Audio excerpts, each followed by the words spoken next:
Allahu Akbar, Allahu Akbar, Allahu Akbar.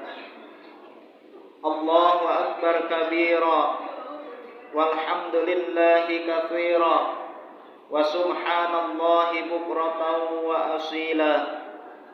La ilaha illallah wahdah, sadaqa wa'dah, wa nasara 'abdah, wa a'azza jundahu wa hazamal ahzaba wahdah. La ilaha illallah wa la na'budu illa iyyah, mukhlisina lahuddin walau karihal kafirun. Allahu akbar walillahil hamd.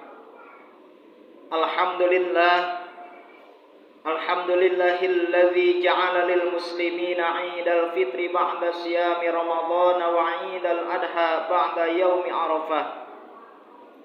Ashhadu an la ilaha illallah wahdahu la syarika lah, al-malikul azimul akbar. Wa ashhadu anna sayyidana Muhammadan abduhu wa rasuluhu sayyidul khalaiqi wal bashar. Allahumma fassalli wa sallim ala sayyidina Muhammadin wa ala alihi wa ashabihi alladhina adhaba anhumur rijsa wa tahar. Amma ba'du, faya ibadallah, usi nafsi wa iyyakum bitaqwallahi faqad fazal muttaqun, wa hussukum wa iyyaya ala ta'atillah wa ta'ati rasulih fi kulli waqtin la'allakum tuflihun. Faqad qala Allah ta'ala fi kitabihil karim, a'udzu billahi minasy syaithanir rajim. Ya ayyuhalladzina amanu taqullaha haqqa tuqatih wa la tamutunna illa wa antum muslimun. Wa qala aidan, bismillahirrahmanirrahim, inna a'tainakal kautsar fasholli li rabbika wanhar, inna syani'aka huwal abtar. Shadaqallahul azim. Allah adalah zat yang menciptakan 7 lapis langit dan 7 lapis bumi beserta seluruh isinya. Allah lah yang menciptakan kehidupan dan kematian. Allah lah yang memberikan berbagai macam kenikmatan kepada kita, sehingga di pagi yang berbahagia ini kita dapat kembali merasakan sekaligus merayakan hari yang begitu mulia dan hari yang penuh dengan kebahagiaan, yaitu hari raya Idul Adha. Dan atas segala curahan karunia serta nikmatnya, puji serta syukur selalu kita haturkan kepadanya. Dan tak lupa untayan sholawat beserta salam semoga senantiasa terlimpah curahkan kepada manusia yang mulia, Rasul yang agung, penghancur lebur kekufuran, Nabi yang suci, pengikis habis kekafiran, yang telah membawa manusia dari zaman jahili menuju zaman yang madani, yakni Habibana wa Nabiyana Muhammad sallallahu alaihi wa alihi wasallam. Ma'asyiral muslimin rahimakumullah, di pagi hari yang penuh barokah ini kita sekalian berkumpul untuk melaksanakan sholat Idul Adha. Baru saja kita laksanakan ruku dan sujud sebagai manifestasi perasaan takwa kita kepada Allah Subhanahu wa ta'ala. Kita agungkan namanya, kita gemakan takbir dan tahmid sebagai pernyataan dan pengakuan atas keagungan Allah Subhanahu wa ta'ala. Takbir yang kita ucapkan bukanlah sekedar gerak bibir tanpa arti, tetapi merupakan pengakuan dalam hati, menyentuh dan menggetarkan relung-relung jiwa manusia yang beriman. Allah Maha Besar, Allah Maha Agung, tiada yang patut disembah kecuali Allah. Karena itu, melalui mimbar ini, saya mengajak kepada diri saya sendiri dan juga kepada hadirin sekalian, marilah kita tundukkan kepala dan jiwa kita di hadapan Allah yang Maha Besar. Campakkanlah jauh-jauh sifat keangkuhan dan kecongkakan yang dapat menjauhkan kita dari rahmat Allah Subhanahu wa taala. Sebab apapun kebesaran yang kita sandang, kita tetap kecil di hadapan Allah yang Maha Besar. Betapapun perkasanya kita tetap lemah di hadapan Allah yang Maha Kuat. Dan betapapun hebatnya kekuasaan dan pengaruh kita tidak ada daya dan upaya dalam genggaman Allah yang Maha Kuasa atas segala-galanya. Idul Adha adalah salah satu hari raya yang kita rayakan setelah hari raya Idul Fitri, yang mana di dalamnya tersimpan berbagai macam peristiwa yang luar biasa, yang peristiwa tersebut diabadikan dan selanjutnya dijadikan sebagai ibadah.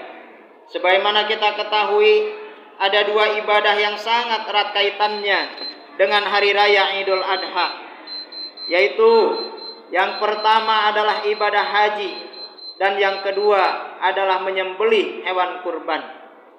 Kedua ibadah ini mengandung nilai keteguhan dan keimanan serta menjadi bukti pengorbanan yang didasari dengan penuh keikhlasan dan kesabaran.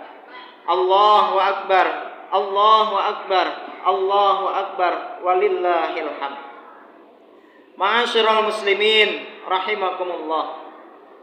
Ibadah haji merupakan kewajiban bagi kita umat Islam yang diberikan kemampuan sebagaimana ditegaskan oleh Allah di dalam Al-Qur'an surah Ali Imran ayat 97. Walillahi 'alan nasi hijjul baiti man istata'a ilaihi sabila wa man kafara fa innallaha ghaniyyun 'anil 'alamin.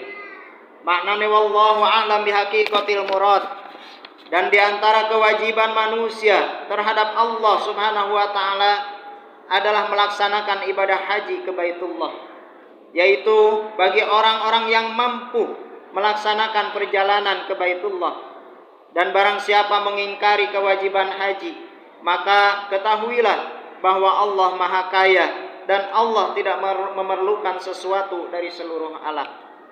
Mampu melaksanakan rukun Islam yang kelima ini memiliki arti siap untuk mengorbankan harta yang dimiliki sebagai wujud syukur atas nikmat harta dan kesehatan demi untuk mendekatkan diri kepada Allah Subhanahu wa taala. Kesiapan kita mengorbankan harta untuk menjadi tamu Allah di Baitullah sekaligus mengajarkan kepada kita untuk menjauhi sifat kikir dan terlalu cinta terhadap dunia.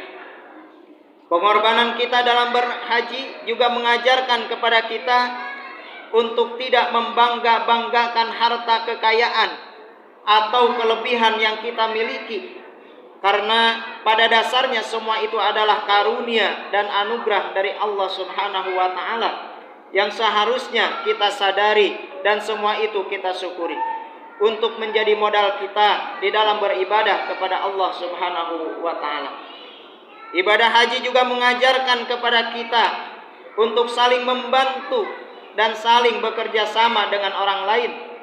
Karena seperti yang kita ketahui, di dalam perjalanan haji ditempuh dengan cara berduyun-duyun dalam sebuah perjalanan yang penuh dengan tantangan dan kesulitan, serta pengorbanan di dalamnya harus diikuti dengan semangat juang dan pantang putus asa, disertai disiplin dan kesabaran untuk mencapai sebuah tujuan. Di samping itu, akhlakul karimah kepada sesama manusia pun harus diutamakan, diiringi dengan kesadaran bahwa niat ke Baitullah adalah untuk beribadah, bukan untuk yang lainnya selain Allah. Dengan niat yang benar, ibadah haji harus dapat membangkitkan semangat dan kesadaran diri untuk saling mengingatkan dalam kebaikan, menasehati dalam kesabaran, dan menebar kasih sayang kepada seluruh ciptaan Allah, serta saling membantu dengan sesama. Ibadah haji harus dapat membangkitkan semangat persaudaraan dan jiwa sosial di antara sesama kita untuk saling menolong dan saling membantu. Dan inilah salah satu gambaran orang yang mabrur di dalam melaksanakan ibadah hajinya. Ibadah haji yang mabrur merupakan wujud ketaatan dan ketundukan kita kepada perintah Allah Subhanahu wa taala yang di dalamnya memiliki keistimewaan dan pahala luar biasa. Allah Subhanahu wa taala telah menjanjikan balasan nyata bagi mereka yang mendapat haji mabrur, yakni surga yang abadi. Sebagaimana Rasulullah sallallahu alaihi wasallam menjelaskan di dalam salah satu hadisnya, al-umratu ilal umrati kafaratun lima bainahuma wal hajjul mabrur laisa lahu jazaa'un illal jannah. Umroh ke umroh berikutnya merupakan pelebur dosa di antara keduanya dan tiada balasan bagi haji mabrur melainkan surga. Allahu akbar, Allahu akbar, Allahu akbar, walillahil hamd. Ma'asyiral muslimin rahimakumullah. Kemudian ibadah selanjutnya yang berkaitan dengan Idul Adha adalah ibadah kurban.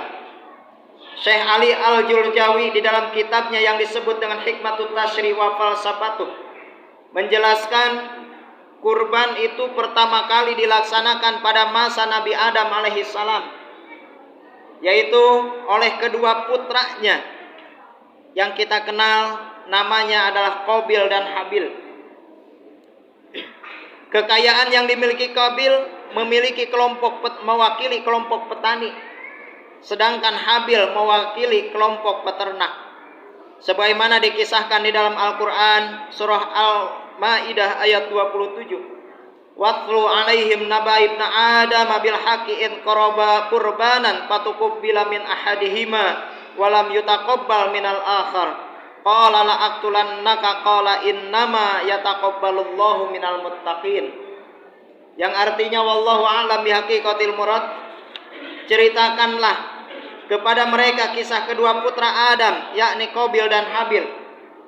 Menurut yang sebenarnya, ketika keduanya mempersembahkan kurban, maka diterima dari salah seorang mereka berdua, yakni Habil, dan tidak diterima dari yang satunya, yaitu Qabil. Al-Maidah ayat 27. Para ahli tafsir menyatakan peristiwa kurban yang dilakukan dua bersaudara dari putra Nabi Adam alaihissalam itu merupakan solusi dari polemik perang dingin yang terjadi antara keduanya dalam mempersunting wanita cantik rupawan bernama Iklimah sebagai pasangan hidup mereka.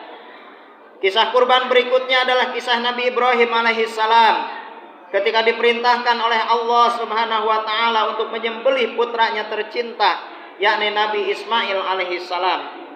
Putra tercinta yang telah lama diimpikan kelahirannya.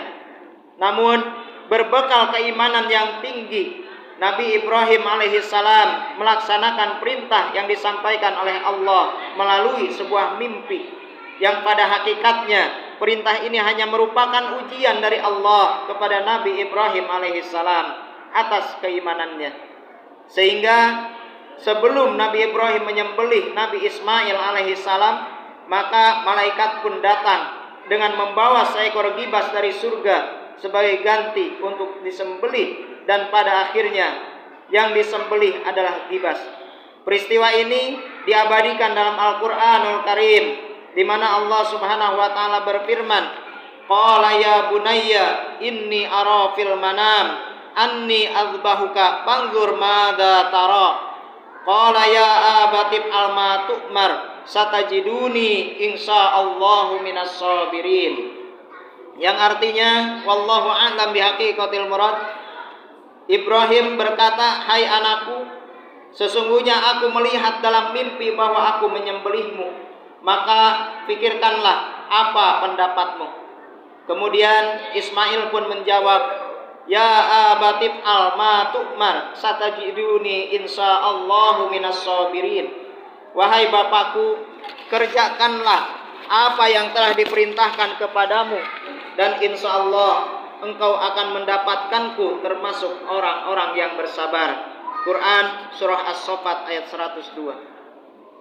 Dari sejarah inilah umat Islam diperintahkan untuk menyembelih hewan kurban, yang pada hakikatnya merupakan sebuah ibadah untuk mengingatkan kita semua agar kembali pada tujuan hidup kita, yaitu beribadah kepada Allah Subhanahu wa taala sebagaimana yang disebutkan di dalam Al-Qur'an surah Az-Zariyat ayat 56. Wa ma khalaqtul jinna wal insa illa liya'budun. Dan tidaklah aku ciptakan jin dan manusia kecuali untuk beribadah kepadaku.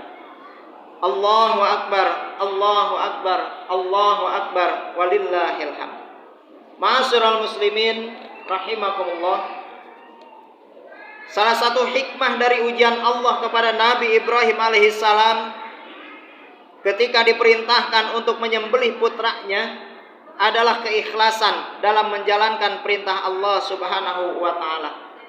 Keikhlasan menjadi salah satu kunci untuk memperoleh ridho Allah dalam menjalankan apa yang diperintahkan dan menjauhi apa yang dilarangnya.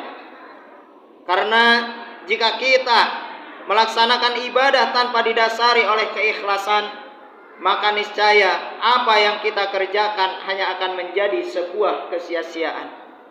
Dalam berkurban, kita harus ikhlas dan harus siap mengorbankan sebagian harta kita untuk orang lain yang pada hakikatnya perlu kita ingat, perlu kita camkan bahwa semua harta yang kita miliki adalah dari dan milik Allah Subhanahu wa taala.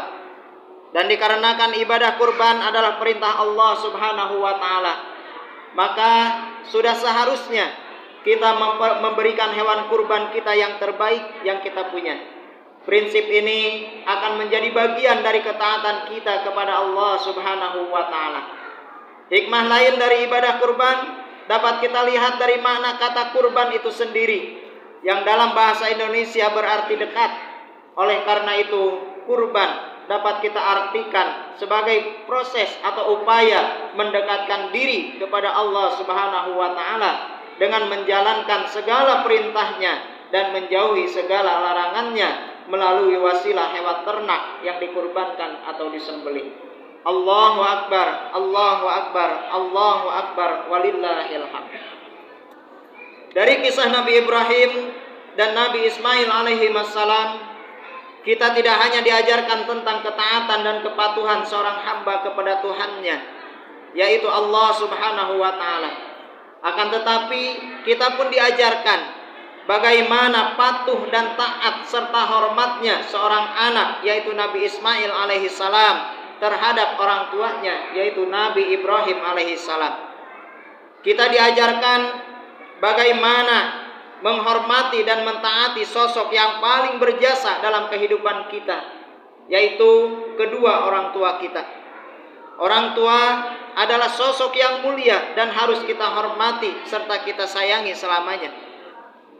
Kita harus memperlakukan mereka dengan baik karena mereka adalah sumber keridhaan Allah Subhanahu wa taala. Maka dari itu, bagi orang yang orang tuanya masih dalam keadaan sehat dan masih bersama, jagalah dan muliakanlah mereka. Dan bagi mereka yang orang tuanya sudah meninggal dunia, ziarahilah makamnya, panjatkan doa kepada Yang Maha Kuasa, semoga mereka diampuni dosanya dan amal ibadahnya diterima di sisinya. Kita harus sadari, sesukses apapun kita takkan lepas dari doa serta jasa orang tua kita. Sebanyak apapun materi yang kita miliki, takkan bisa membalas jasa-jasa kedua orang tua kita. Ridho orang tua akan menjadi sumber kesuksesan kita. Sebaliknya, kemarahannya adalah merupakan sebuah bencana dalam kehidupan kita. Karena keridhaan Allah sangat bergantung kepada keridhaan orang tua, dan begitupun kemarahan Allah tergantung kemarahan orang tua. Ridhollahi fi ridhol walidain wa sukhtullahi fi sukhtil walidain. Oleh karenanya, di hari yang penuh dengan keberkahan ini, mari kita bersama-sama mendoakan semoga orang tua kita yang masih ada bersama kita senantiasa diberikan kesehatan dan keberkahan. Semoga mereka senantiasa mendapatkan perlindungan dan kesehatan serta kemudahan. Semoga mereka akan tetap terjaga Islam dan imannya hingga saatnya nanti dipanggil oleh Allah Subhanahu wa taala. Dan bagi orang tua kita yang telah tiada, kita doakan mudah-mudahan mereka diterima iman dan Islamnya, diampuni segala dosa dan kesalahannya, serta diberikan kenikmatan dan kemuliaan di sisinya. Amin ya rabbal alamin. Rabbana ighfir lana wa liwalidayna warhamhuma kama rabbauna shighara. Barakallahu li wa lakum fil Qur'anil azim wa nafa'ani wa iyyakum bima fihi minal ayati wa dzikril hakim. Wa taqabbalallahu minna wa minkum tilawatahu innahu huwas samiul alim.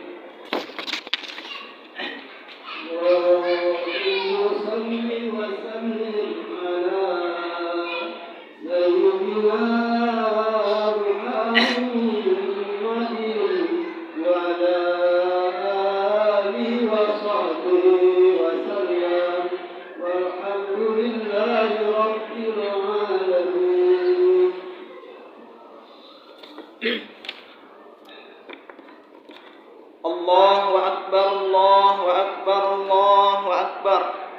Allahu akbar, Allahu akbar, Allahu akbar. Allahu akbar walillahil hamd. Alhamdulillahi wa kafa. Wa usalli wa usallimu ala sayyidina Muhammadinil Mustafa wa ala alihi wa ashabihi ahli sidqi wal wafa. Amma ba'du. Fa ya ibadallah ittaqullaha haqqa taqwah wa'lamu annal jannata uiddat liman ittaqallaha fahiya masiruhu wa maswah. Fatazawwadu fa inna khaira zadit taqwa wa hafidhu 'ala sholati wa tha'ah wa huduril jum'ati wal jamaah wa'lamu annallaha ta'ala amarukum bi amrin bada'a fihi bi nafsihi wa sanna bi malaikati qudsih. Faqala ta'ala a'udzu billahi minasy syaithanir rajim. Innallaha wa malaikatahu yusholluna 'alan nabi. Ya ayyuhalladzina amanu shallu 'alaihi wa sallimu taslima. Allahumma shalli 'ala sayidina Muhammad wa 'ala ali sayidina Muhammad kama shallaita 'ala sayidina Ibrahim wa 'ala ali sayidina Ibrahim wa barik 'ala sayidina Muhammad wa 'ala ali sayidina Muhammad kama barakta ala sayyidina Ibrahim wa ala ali sayyidina Ibrahim fil alamina innaka hamidum majid. Amin ya Allah ya rabbal alamin. Allahumma ighfir lil mu'minina wal mu'minat wal muslimina wal muslimat al ahya'i minhum wal amwat. Allahumma a'izzal islam wal muslimin wa dhillash syirka wal musyrikin wansur ibadakal muwahhidin wansur man nasraddin wakhdhul man khadalal muslimin wa dammir a'da'ana wa a'da'aka wa a'da'ad-din wa a'li kalimataka ila yaumiddin. Allahumma anfa'nal bala'a wal waba waz zalazil wal mihan wa su'al fitani wal mihan ma dhahara minha wa ma batan an baladina Indonesia khassah wa an sairi biladil muslimina ammah. Ya rabbal alamin. Rabbana atina fid dunya hasanah wa fil akhirati hasanah wa qina adzabannar. Rabbana zalamna anfusana wa illam taghfir lana wa tarhamna lanakunanna minal khasirin bi rahmatika ya arhamar rahimin. Ibadallah, innallaha ya'murukum bil 'adli wal ihsan wa ita'i dzil qurba wa yanha 'anil fahsya'i wal munkari wal baghi ya'idzukum la'allakum tadhakkarun. Fadhkurullahal 'azima yadhkurkum washkuruhu 'ala ni'amihi yazidkum wa ladzikrullahil akbar. Allahu akbar, Allahu akbar.